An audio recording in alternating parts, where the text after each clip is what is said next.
Imagine a young African man born into a poor family who realized his dream of coming to Europe.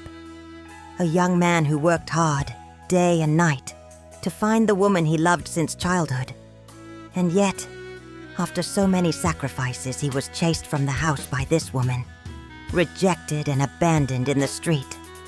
Without money, without family, in the heart of the winter cold. This is the true story of Jacques Milandu, who grew up in the dusty streets of Kizenso, a working-class neighborhood in Kinshasa, where one learns early to fight for survival. He was a young man with determined eyes, driven by the dream of a better future. Since adolescence, he had only one goal: to escape poverty, find his place in Europe, and return one day, arms laden with success, to uplift his family. Years passed. Jacques worked tirelessly, taking on odd jobs, sometimes sleeping in miserable conditions. But he never gave up. Finally, his dream took shape. He obtained a visa. That day, his father moved, uttered his blessing. "My son, God has answered our prayers. Go, and may the Lord we invoke, as well as our ancestors, watch over you.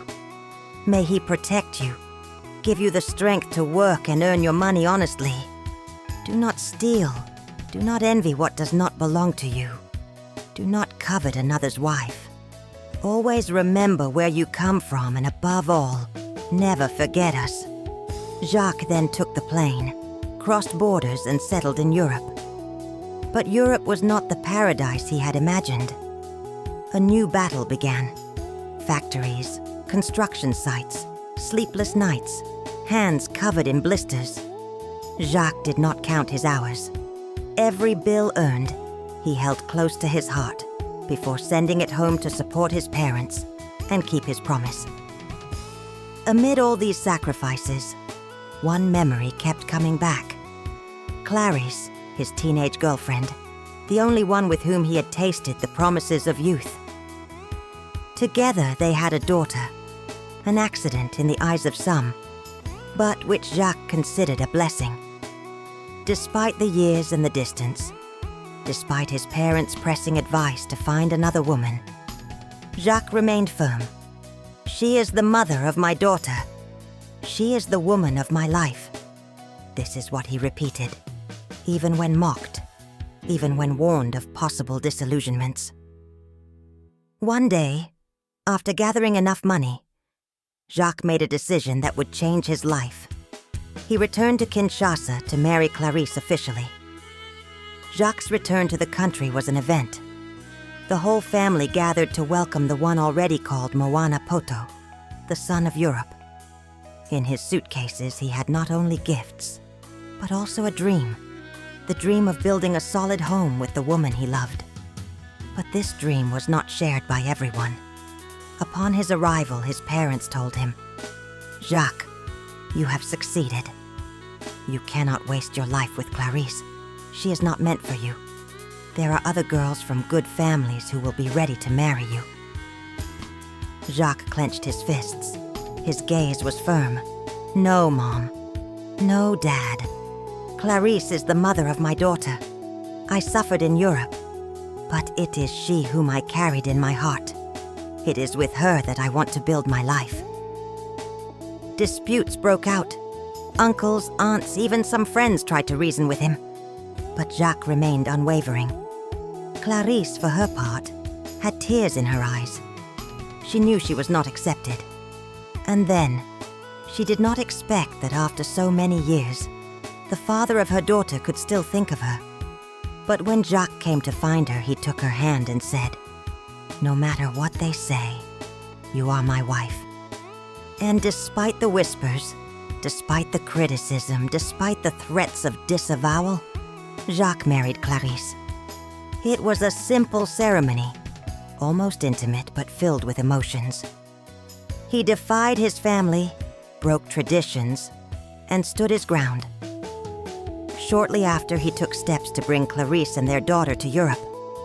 This was the beginning of a new life. A life he believed was blessed. but which in the shadows would turn into a nightmare.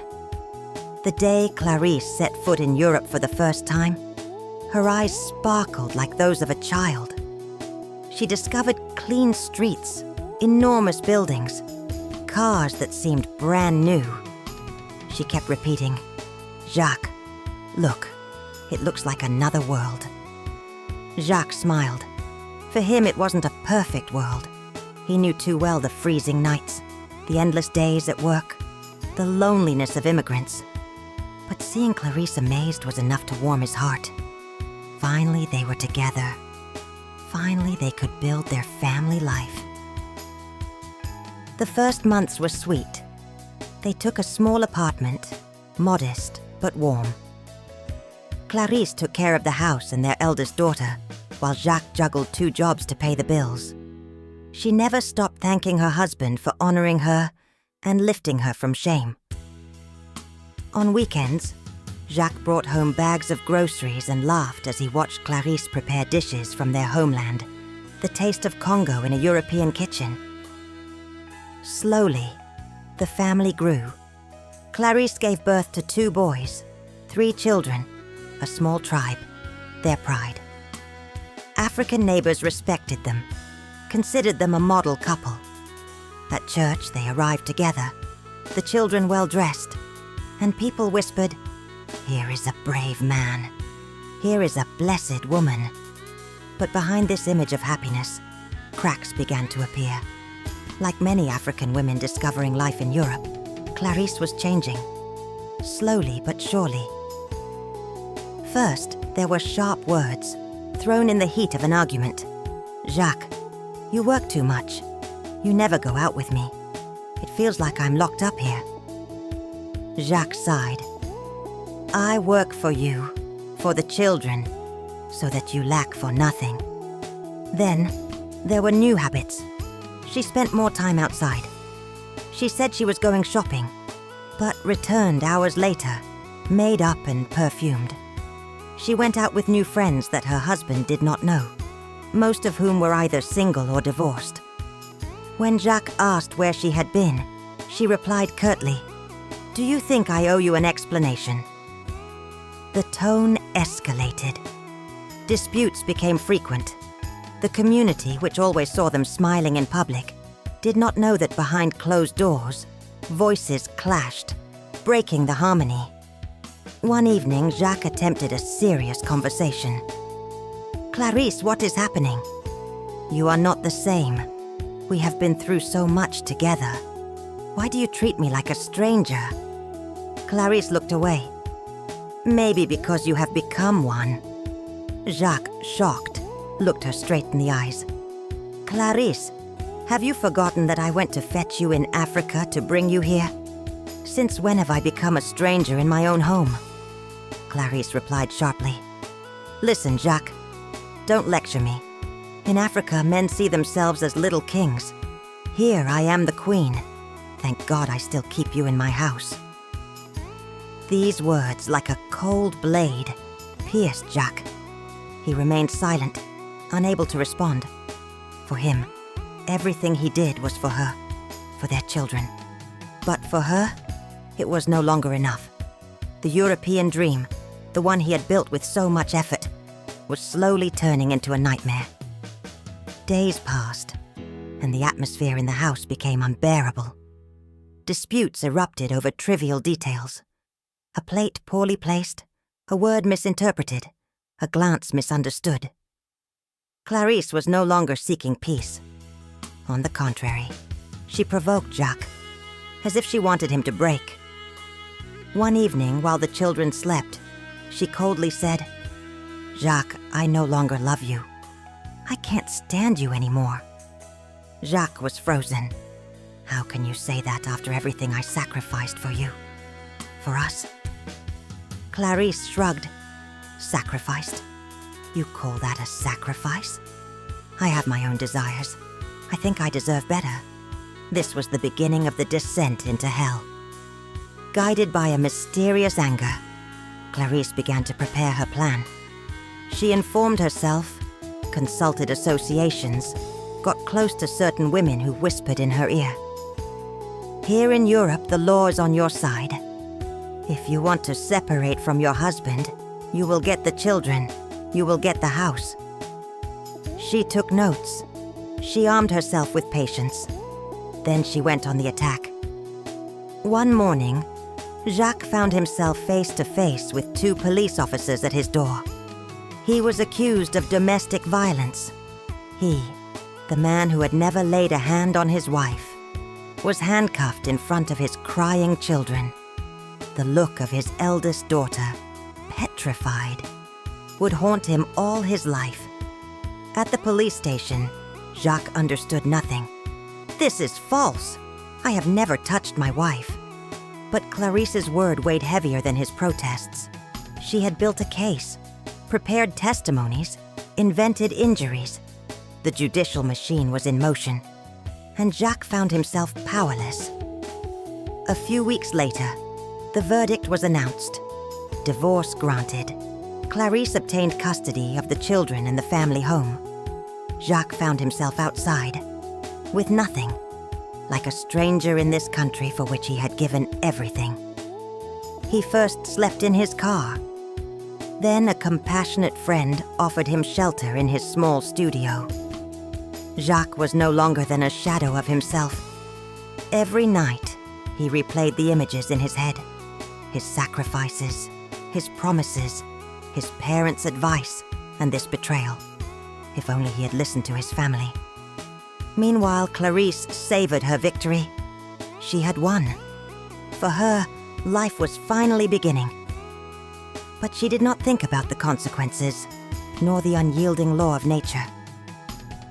A few months after the divorce, the house that once resonated with the innocent laughter of children took on a different hue. A new man crossed the threshold. His name was André. Tall, handsome, always impeccably dressed with the airs of a gentleman. To the neighbors, he introduced himself as Clarice's new partner. Some greeted him with suspicion, others with indifference. But for Clarice, André was more than just a companion. He symbolized her revenge against the life she thought had failed her. With him by her side, she wanted to show the world that she had not lost. André had arrived in Europe 2 years earlier. Without legal papers, he had no job, so he devoted all his time to Clarice. Something Jacques, always absorbed in work, had never managed to do. Clarice felt seen, valued, and she rediscovered her pride as a woman. The children, however, remained distant. The eldest, Melanie, a 14-year-old girl, could not stand to see him in the house, sitting at their table, taking the place that had once been her father's. Her instinct told her that something was not right. André, for his part, wanted to be accepted as the new head of the household. But he knew the children resisted him, so he came up with a strategy. If he wanted to impose himself, he first had to win their trust. He started with Melanie, who was struggling with mathematics. He offered to help her. At first, the lessons were tense, cold. But little by little, Melanie began to feel supported, and her attitude changed. She smiled more, she laughed sometimes, and the suspicion faded. It was as if André had a subtle charm. Within a few months, the 3 children seemed to accept him. He had finally managed to establish himself as the man of the house. Time passed. Clarice, busy with her work and her outings, often left André alone with the children. Gradually, a strange complicity began to grow between him and Melanie. It all started with seemingly harmless compliments. "You are pretty, you know. You look a lot like your mother, Melanie." At 15, blushed and smiled shyly. She believed she was hearing a paternal compliment, something her real father Jacques would have given her if he had been there. André multiplied these attentions, a hand on the shoulder, a smile that lasted a little too long. For Melanie, it looked like kindness. For André, it was part of a carefully calculated strategy. Soon he invited her to stay after their study sessions to watch films on his computer. At first, the movies were simple, comedies, harmless stories. But one day he decided to test her reactions. He chose a film not entirely suited for her age. As it started, he pretended to receive a call and stood up. "Excuse me, Melanie. I have to leave for a while. Keep watching and tell me what happens when I come back." Melanie stayed alone. What she discovered on screen troubled her. They were images she had only heard about from friends at school. Curious, she let the scenes play and even rewound them several times. She felt things she did not fully understand. When Andre returned, he didn't ask her anything. He simply observed her behavior, silently. He knew his plan was unfolding as he wanted. From that day on, Melanie often found excuses to use his computer. She claimed it was to practice mathematics, but in reality, she went back to the films she had discovered. Andre monitored discreetly. Each time he noticed the files she had opened. A satisfied smile stretched across his face. For him, the psychological work was done. Melanie was now in a zone of confusion, curiosity, and fragile trust. He reinforced his influence. After each study session, their conversations moved from mathematics to more personal subjects. He slipped in sentences that seemed harmless but carried double meanings. At your age, it's normal to want to discover new things. But if you do it alone, you might get lost. I can guide you, like I already do with your lessons. Melanie began to see him not only as a helper, but also as a mentor. Clarice, meanwhile, saw nothing. Proud of her new partner, she thought he was simply keeping the house and helping the children. Until one afternoon when Clarice was still at work and the boys had gone to football practice. That day, Andre decided to push further. He told Melanie he was going out and would not return until late in the evening. But instead, he came back quietly and stood in front of her bedroom door. On the other side, he heard muffled sighs and the sound of a video. He opened the door without knocking. Melanie, absorbed by the screen, had not heard him enter. She jumped when she saw him. "How long have you been here?" she asked, her face red with embarrassment. "I just came in," he replied calmly. "But don't worry. If you want, I can leave and let you be." Melanie remained silent, her head down. Andre interpreted this silence as permission. He gently sat on the edge of the bed and spoke in a soft, almost reassuring voice. "Melanie, you know, what you're watching is not bad. It's normal to be curious. At your age, everyone seeks to understand. But alone, you risk being mistaken, learning wrong. I can help you, just as I do with mathematics." Melanie, still troubled, timidly lifted her eyes. Promise me you won't tell Mom. She would kill me if she knew I was watching this kind of video. Please." Andre looked at her with a reassuring smile. "I promise it will be our secret, between you and me." These few words were enough to convince her. She had just confided her most shameful secret to him. At that moment, Melanie believed she had found an ally. But in reality, she had just fallen into the trap of a patient and manipulative predator. Everything had been planned, step by step. And now, it was she, the victim, who would carry the weight of shame and silence. The ground had been carefully prepared. Andre had woven his web step by step, every word, every gesture being calculated. Melanie was now trapped in her silence, convinced that it was she who had provoked all this, and that Andre was, in reality, the victim. Andre now just had to take the next step. His desires, long contained behind smiles and promises, bubbled within him. His eyes shone with a sinister light. "The time has come," he thought. "She is ready. She won't say anything. She believes I am her only ally. That day, he chose an afternoon when everyone had left.